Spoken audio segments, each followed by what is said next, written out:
ಪರವಾಗಿಲ್ಲ ಪರವಾಗಿಲ್ಲ ನೀವು ಹೋಗೋಣ, ನೀವು ಪರವಾಗಿಲ್ಲ, ನೀವು ಪರವಾಗಿಲ್ಲ ಹೋಗಿ ಅಣ್ಣ, ನೀವು ಹೋಗಿ.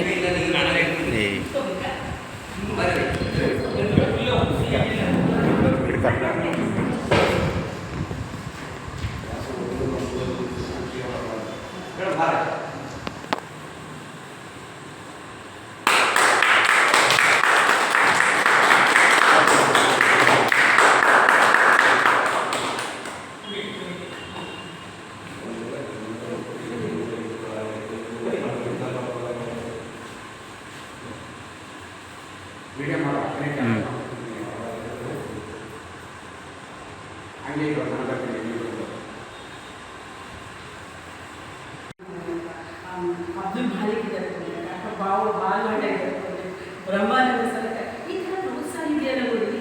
ನೀವು ಎಷ್ಟು ಕೋಟಿ ಕೊಟ್ಟರು ಸಿಕ್ಕಲ್ಲ, ನಿಮಗೆ ಹಣ ತಗೊಂಡ್ಬರ್ಬೋದು, ಮನೆ ಕಟ್ಬೋದು, ಬಿಲ್ಡಿಂಗ್ ಕಟ್ಬೋದು. ಪ್ರೀತಿ ವಿಶ್ವಾಸ ಯಾರು ಕೊಡ್ತಾರೆ? ಯಾರು ಕೊಡಲ್ಲ. ನಿಮ್ಮ ಮನಸ್ಸಿಗೆ ಬೇಜಾರಾದಾಗ ನಿಮಗೆ ಒಳ್ಳೊಳ್ಳೆ ಮಾತುಗಳನ್ನ ಕೇಳಿ ನಿಮ್ಮಲ್ಲಿರ್ತಕ್ಕಂಥ ಮನಸ್ಸಿನ ಕಾಯಿಲೆಗಳೆಲ್ಲ ಹೋಗುತ್ತೆ, ನಮ್ಮ ಮನಸ್ಸು ಪ್ರಫುಲ್ಲವಾಗುತ್ತೆ.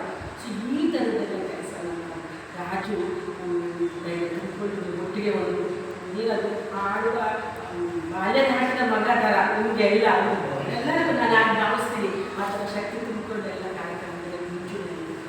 ಸೊ ಅವರಿಗೆ ರಾಜು ತುಂಬ ಧನ್ಯವಾದಗಳನ್ನು ತಿಳಿಸ್ತಾರೆ. ನಾವು ಇನ್ನೂ ಎಚ್ಚರಿಕೆ ಬರಬೇಕು, ನಿಮ್ಮೆಲ್ಲ ಸಹಕಾರ ಅದ್ರ ಮೇಲೆ ಇರಲಿ ಅಂತಕ್ಕಂಥದ್ದು ನಾನು ನಿಮ್ಮ ಮೂಲಕನೂ ಸಹ ಕೇಳ್ತಾ ಇದ್ದೀನಿ ಅಣ್ಣ. ಸೊ ಹಾಗಾಗಿ ನಾನು ಇವಾಗ ತುಂಬ ಖುಷಿ ಆಗ್ತದೆ, ಅದು ಹೇಳಬೇಕು ನನಗೆ ಗೊತ್ತಾಗ್ತಾ ಇದೆ. ಇಷ್ಟು ಪ್ರೀತಿಯಲ್ಲಿ ತೋರಿಸ್ತಿದ್ದೀರಾ, ಇಷ್ಟು ನನ್ನ ಮೇಲೆ, ಒಬ್ಬ ಹೆಣ್ಣುಮಗಳ ಮೇಲೆ. ಅದರಲ್ಲಿ ನಾವು ನಿಮಗೆ ಏನೂ ಮಾಡಿಲ್ಲ. ಕರ್ನಾಟಕ ಕಾವಲಿಯ ಸಹೋದರ ಹಾಗೂ ಡಾಕ್ಟರ್ ರತ್ನಮ್ಮರವರೇ, ತಾಲೂಕಿನ ಸಮಸ್ತ ಕನ್ನಡದ ಮನಸ್ಸುಗಳೇ, ಏನು ಡಾಕ್ಟರ್ ರತ್ನಮ್ಮವರಿಗೆ ನಾವು ಅಭಿನಂದನಾ ಸಮಾರಂಭವನ್ನು ಇಟ್ಕೊಂಡಿದ್ದೇವೆ. ಉಡುಪೇಟೆಯ ಪಟ್ಟಣದ ಪ್ರವಾಸೋದ್ಯಮದಲ್ಲಿ ವಿಶೇಷ ಏನಂದರೆ, ಕಳೆದ ವರ್ಷ ವಾಲ್ಮೀಕಿ ಪ್ರಶಸ್ತಿಯನ್ನು ಪಡೆದಿದ್ದರು ರಾಜ್ಯ ಸರ್ಕಾರದಿಂದ. ಮತ್ತು ಈಗ ಮುಂದಿನ 10ನೇ ತಾರೀಕು ಕರ್ನಾಟಕ ಜಾನಪದ ಸಾರ್ವಭೌಮ ಪ್ರಶಸ್ತಿ ಕೂಡ ಪಡೆದು ನಮ್ಮ ಉಡುಪೇಟೆ ತಾಲೂಕಿಗೆ ಮಾತ್ರವಲ್ಲದೆ ಈ ರಾಜ್ಯಕ್ಕೆ ಹೆಮ್ಮೆ ತಂದಿರೋ ಅಂತ ವಿಚಾರ ಬಹಳ ಹೆಮ್ಮೆ ಪಡುವಂಥದ್ದು. ಹಾಗೂ ಅವರ ಒಂದು ನಮ್ಮ ಈ ಗಡಿ ಭಾಗ ಕರ್ನಾಟಕ, ತಮಿಳುನಾಡು, ಕೇರಳ ಮಧ್ಯದಲ್ಲಿರ್ತಕ್ಕಂಥ ಈ ಗಡಿ ಭಾಗದಲ್ಲಿ ಉಡುಪೇಟೆ ತಾಲೂಕಿನ ಮದ್ದೂರು ಕಾಲೋನಿಯ ಶಂಕರಯ್ಯ ಮತ್ತು ದೇವಮ್ಮರವರಿಗೆ ಜನಿಸಿದ ಪುತ್ರಿ ಡಾಕ್ಟರ್ ರತ್ನಮ್ಮರವರು ಕಾಡಿನಿಂದ ನಾಡಿಗೆ ಬೆಳಕು ಚೆಲ್ಲುವಂಥ ಕೆಲಸವನ್ನು ಮಾಡಿದ್ದಾರೆ. ಬುಡಕಟ್ಟು ಸಮುದಾಯದ ಸೋನಿಕ ಸಂಘದ ಬುಡಕಟ್ಟು ಸಮುದಾಯದಲ್ಲಿ PhD ಪಡೆದ ಮೊಟ್ಟ ಮೊದಲ ಮಹಿಳೆ ಮತ್ತು ಏಕೈಕ ಮಹಿಳೆ ಅನ್ನೋದಕ್ಕೆ. ಹಾಗಾಗಿ ಅವರು ಹೆಣ್ಣು ಮಕ್ಕಳು ಕಂಡ ವಿದ್ಯಾಭ್ಯಾಸಕ್ಕೆ ಮುಂದಿರ್ತಾರೆ. ಹೆಣ್ಮಕ್ಳು ಮಾತ್ರ ಅಲ್ಲ, ಗಂಡು ಮಕ್ಕಳು ಕೂಡ ಒಂದು ಬಡ ವಿದ್ಯಾರ್ಥಿಗಳ ಕಂಡ ಬಹಳ ಅಷ್ಟೊಂದು ಗೌರವವಾದಂಥ ಪ್ರೀತಿ.